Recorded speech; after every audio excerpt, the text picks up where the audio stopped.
हिंदी का question paper है part 2 वालों को, जिसको हिंदी था। पेपर 1 का पार्ट 2, लैंग्वेज 2। तो इसमें ये गद्यांश दिया हुआ था, इस बारे में मौसम वैज्ञानिकों से घोषणा हुई है। तो इसमें गद्यांश में से किस संकट की बात की गई? तो देखिए यहाँ पर, उसमें पानी, यहाँ पर देखिए इसमें कहा गया है कि 2050 तक पानी सबसे बड़ा संकट, और कहाँ पर आएगा? भारत में। तो ये जल संकट, ये सही है, जवाब है सेकंड। उसके बाद 40 करोड़ आबादी, ये 40 करोड़ देखिए यहाँ पर लिखा हुआ है, कहाँ पर है? जो ये है 40 करोड़। तो 40 मिल गया। उसके बाद यहाँ पर गणांश के अनुसार 2005 तक भारत में, जैसा अभी बताया आपको ऊपर। उसके बाद अल नीनो का प्रभाव पड़ता है तो किस पर? मानसून पर। और इस ग्लेशियर को 2.25 किलोमीटर हिस्सा पिघल कर गायब हो चुका है। इसमें रेखांकित क्या है? संख्या, संख्या आ रही है 2.25 किलोमीटर। और उसके बाद है, भारत की नदियों में जल कम होता जा रहा है, इसका कारण क्या है? ग्लेशियर का तेजी से पिघलना आ रहा है। पदांश में धीरे धीरे कम होता है, तो धीरे धीरे क्या, कैसे काम हो रहा है? तो क्रिया, यानी काम होना, कम होना। और कैसे हो रहा है? तो क्रिया विशेषण, ये सही रहेगा। पर्यावरण, तो पर्यावरण का आवरण, ये सही जवाब है, पर्यावरण। उसके बाद है, स्वतंत्र का विलोम क्या है? अपोजिट। तो स्वतंत्र का गुलाम डायरेक्ट नहीं है, आधो को लगा था गुलाम। तो जैसे कि हम कहते हैं ना, जैसे मतलब नफरत तो मोहब्बत, हमदर्दी, ऐसे कुछ कुछ ऐसे फंसी उर्दू वाले वर्ड होते हैं ना, जैसे सुख का दुख, तो तकलीफ नहीं होगा। तो वैसे ही स्वतंत्र का होगा परतंत्र। ये वाला सही जवाब है इसका। उसके बाद पाप और पुण्य दोनों की तुलना में कर्मश क्या होगा? तो इसको लोह बताया गया, और इसको गोल्ड बताया गया था। ये देखिए यहाँ पर था, कहाँ पर है ढूंढिए। सोने की जंजीर, तो इसको क्या बताया गया था? लोहे। हाँ, हाँ, तो ये लोह और स्वर्ण, उसको स्वर्ण से कहा गया। पुण्य सोने की। तो ये हिसाब से समूह में भिन्न शब्द क्या रहेगा? स्वतंत्र, अस्थाई, प्यारा और फल। अब इसमें देखिए बहुत घुमा के क्वेश्चन पूछा गया था सब्जेक्ट के हिसाब से। देखिए स्वतंत्र आपको मिला है इसके अंदर, स्वतंत्र अस्वीकार करने के लिए स्वतंत्र है, ये स्वतंत्र मिला आपको। और ये क्या था? पुण्य का फल, अगर हम नहीं चाहते, पुण्य का फल। अभी देखिए यहाँ पर ऑप्शन में क्या था? फल। तो पुण्य का फल अगर हम नहीं चाहते तो फल को अस्वीकार करने के लिए स्वतंत्र है। ये चीज यहाँ आ गई, फल और स्वतंत्र आ गए यहाँ पर। अब उसके बाद देखिए प्यारा और अस्थाई। तो अस्थाई कहाँ पर है? यहाँ पर ही है।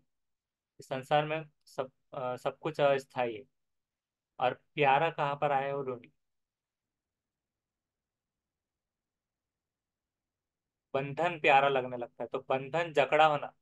अस्थाई यानी फ्री, स्वतंत्र आजाद, पुण्य का फल आजाद, लेकिन ये बंधन, तो इसके अंदर ये प्यारा जो है तो भिन्न हो जाए। ऐसे कंफ्यूज करके, बहुत कंफ्यूजिंग था, फिर भी आपको आंसर की में देखना होगा।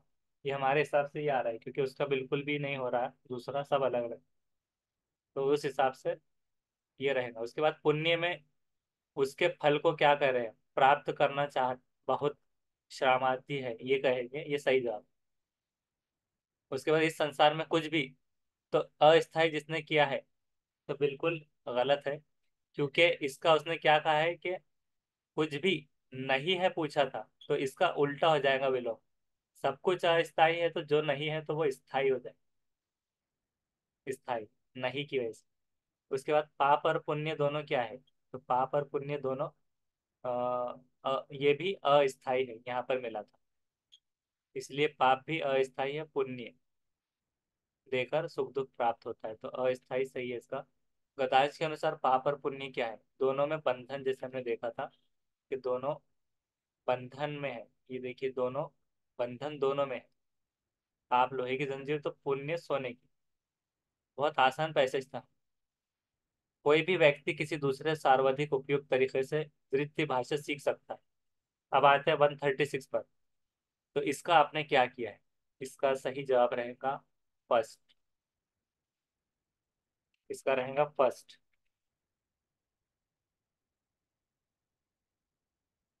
फर्स्ट क्या है कि अपने समाज में सहजात वाचक हो, मूल भाषा बोलने वालों के सत्य संपर्क के माध्यम से। क्योंकि क्या है कि भाषा दूसरी सीखना, ऐसा लग रहा था कि ये तो फर्स्ट लैंग्वेज होगी संपर्क, लेकिन दूसरी भाषा वो संपर्क के माध्यम से वो सीख रहा है। तो जरूरी नहीं कि यहाँ कक्षा ही आना, तो ऐसा लग रहा था फोर्थ होगा, लेकिन ये नहीं है, फर्स्ट रैंक। पठन सीखने में सबसे बड़ी चुनौती प्रेरणा और अच्छा बाल साहित्य पाने की है, तो इस चुनौती को दूर करने के लिए क्या करेंगे?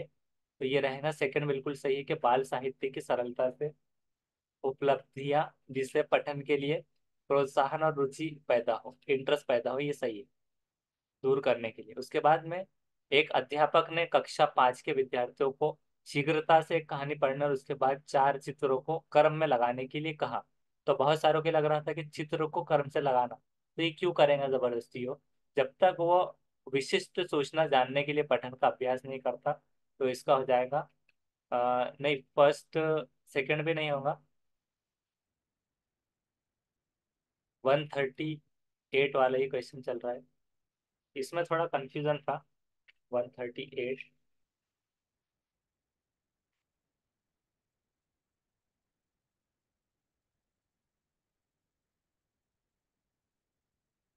तो ये नहीं होते में सारांशीकरण के लिए पठन करना, जिसका मतलब क्या हो रहा था, अगर हम 138 को देखते हैं इंग्लिश या उर्दू में, तो वहां पर हमको समझ में आएगा, हमको चलना होगा 138 पे। हिंदी में बहुत टफ करके डाला था उसने ये वाला क्वेश्चन। तो देखिए क्या था कि अगर उसको स्टोर करना है क्विकली पिक्चर्स के लिए, तो प्रैक्टिस दो, ये स्पेसिफिक, उसको फिर भी उर्दू में एक मरतबा देख लेते हैं। 138 को इंग्लिश में भी थोड़ा डिफिकल्टी था। तो देखिए 138 का है कि बच्चों को कहानी पढ़ने, फिर चारों तस्वीरों को तरतीब से रखने के लिए अगर ये कह रहा है, तो ये एक्टिविटी क्या है? खुलासे के लिए पढ़ने की मर्ज देना, ये हो रहा है खुलासा। रीडिंग फॉर गिस्ट यानी खुलासे के लिए। तो ये सारांशीकरण मतलब खुलासे में आ रहा है, तो खुलासे के लिए पढ़ना, जब तक उसको खुलासा नहीं मालूम होगा तब तक वो क्रम में नहीं लगा पाएगा। उसके बाद है प्राथमिक स्तर पर भाषा कौशल का आकलन करने के लिए भाषा अध्यापक को मुख्य किस पर ध्यान केंद्रित करना चाहिए? तो ये रहेगा समझ के साथ पठन, मीनिंगफुल। तो ये बिल्कुल सही किया है। एक अच्छी वाचन बोलना गतिविधि है, जिसमें बोलना कौन सी गतिविधि है? तो इसमें शिक्षार्थी अधिक बातचीत करते हैं, जब वो बातचीत करेंगे तो बोलना उनको आएगा। अब इसमें ऐसा लग रहा था सिर्फ अननेसेसरी बातचीत, लेकिन यही रहेगा उनको बातचीत का अवसर प्रदान कर। बहुत सारों ने इसको फर्स्ट अलग अलग किया था, लेकिन यही रहेगा। बुनियादी चरण में आकलन के उपकरण और प्रक्रियाओं की अभिकल्पना इस तरह से होनी चाहिए, किस तरह से होना चाहिए, जो कि बच्चों के अधिगम अनुभव का सहज विस्तार बन सके। तो ये भी बहुत सारे कंफ्यूज हुए थे इसके अंदर। नेक्स्ट है कक्षा में छोटे बच्चों के लिए मुद्रित पुस्तकों के साथ साथ श्रव्य देखने वाली और छोटे बच्चों की स्पर्श गृह, मतलब वाजह तौर पर योग्यता का इस्तेमाल करने वाली पुस्तक होनी चाहिए, क्योंकि। तो क्योंकि इसका जवाब था विविधता वाले शिक्षार्थियों तक पुस्तकें अधिक सुलभ बनती है, जिसको अगर हम देखेंगे उर्दू में उसका मतलब हो रहा है कि ये आमोजगारों की रसाई तक बढ़ाता है, आमोजगारों को किताबों की रसाई, जो कि हो रहा है कि मेक्स बुक मोर एक्सेसिबल, तो एक्सेसिबल है डाइवर्स को, तो पॉजिटिव है सुलभ बनाना। तो इसमें बहुत सारा वो कंफ्यूजन हुआ। नेक्स्ट है भाषा अधिगम एक गहन प्रक्रिया है जो जन्म के समय से शुरू होती है जीवन से, तो इसको बिल्कुल सहमत है, सबने किया है तकरीबन। तो ये रहेगा लास्ट। नेक्स्ट है शिक्षार्थी व्याकरण के नियम और शब्द संपदा को कंठस्थ कर रहे हैं, तो अधिकांश कार्य मातृभाषा में हो रहा है, तो भाषा अध्यापक द्वारा अपनी कक्षा में किस विधि का प्रयोग करना चाहिए? तो किस विधि का कर रहा है? व्याकरण अनुवाद कर रहा है, क्योंकि यहाँ पर देखिए व्याकरण से रिलेटेड बात हो रही है, मातृभाषा। उसको अगर हम हिंदी में पढ़ते हैं आमोजगार अगर फायद के उसूल, और मादरी में बहुत सारा काम करते हैं, तो लफ्जियात याद कर रहे हैं, तो याद करने की बात हो रही है। देखिए ग्रामर रूल और वोकेबलरी, इसमें भी ये सवाल है। तो ये क्या आ रहा है? 144 का थर्ड आ रहा है ग्रामर, क्योंकि यहाँ पर देखिए ग्रामर के रूल है, जो कि आपको डायरेक्टली ग्रामर रूल्स इसके अंदर है, जो कि यहाँ पर आपको कंफ्यूज हो गया था कि नियम, यहाँ पर देखिए नियम है, तो नियम व्याकरण के अनुवाद से आता है, नियम। ये भी बहुत सारों ने रॉन्ग किया था। नेक्स्ट, बच्चों का संज्ञानात्मक विकास और भाषा एक ऐसी होती है, तो वो उस सांस्कृतिक और समुदाय से घनिष्ठ रूप से संबंधित है जिनमें बच्चे रहते हैं। तो संज्ञानात्मक विकास इसमें होगा। चाइल्ड कॉग्निटिव कहाँ पर रहेगा? क्लोजली कल्चर कम्युनिटी, जहाँ पर वो रह रहे हैं, तरक्की सखावत कम्युनिटी में काफी मरबूत जो है। उसी तरह से समग्र भाषा उपागम क्या होता है?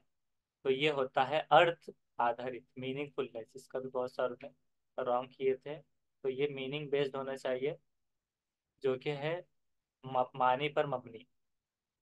अगर बच्चे अपने परिवेश मतलब अपने एनवायरनमेंट में दो भाषाओं को बोलना सुन रहे हैं, देखिए दो भाषाओं को सुन रहे हैं, दो भाषाओं को सुनने का ये अवसर क्या रहेगा, तो बच्चों को लाभ पहुंचाएगा, फायदा। तो फायदा ये बहुत सारों का सही हुआ है। इस प्रकार के पठन के कुछ अधिगम उद्देश्य और कार्य है। शिक्षार्थियों में से अपेक्षा रहती है कि वो विषय वस्तु को विस्तार से ध्यान पूर्वक और सावधानी पूर्वक पढ़े। ये क्या है? तो ये होगा फर्स्ट, गहन पठन, इंटेंसिव। इसको क्या कहा गया था? ये रीडिंग के अंदर जो इंटेंसिव रीडिंग कहा जाएगा, कंसंट्रेशन के साथ, ड्यू केयर के साथ पढ़ने के मुतय्यना आमोदिशी मकासद और काम, ये तवक्का की जाती है कि तफसील से पढ़े, तो बगौर मुताला। इसमें बहुत सारे कंफ्यूज थे, तो ये बगौर मुताला गहन पठन में है। उसके बाद है, पाठ के आरंभ में एक अध्यापक ने अपनी कक्षा के शिक्षार्थियों को समूह में बांटा। ये क्या कर रहा है? ग्रुप में बांट रहा है, कह रहा है कि अभी हाल में पढ़े गए समाचार पत्र के रुचिकर आलोक के बारे में बात करें। मतलब बोलने वाचन की गतिविधि किसके लिए? तो ये रहेंगी मौखिक, ओरल, ओरल के हिसाब से रहेगा ये बोलना, बोलने वाचन की गतिविधि मौखिक पर रहेगी। और विद्यार्थी अध्यापक द्वारा दिए गए आदर्श वाक्यों को दोहराकर भाषा प्रतिमान पैटर्न सीखते हैं। तो ये कंटेस्ट लेते हैं, ड्रिल करने पर अपने अध्यापक द्वारा सकारात्मक पूर्ण बल प्राप्त करते हैं। तो क्या किया जा रहा है? तो श्रव्य भाषिक विधि है। श्रव्य भाषिक विधि यानी ऑडियो लिंग्वल, श्रव्य सुनना। तो ये समय लिसानी तरीका हो रहा है, और ये पहला जुबान रवानी की मश्क थी। तो श्रव्य भाषा, तो आप अजहरुद्दीन शेख लिखकर यूट्यूब पर बाकी भी प्लेलिस्ट से देख सकते हैं।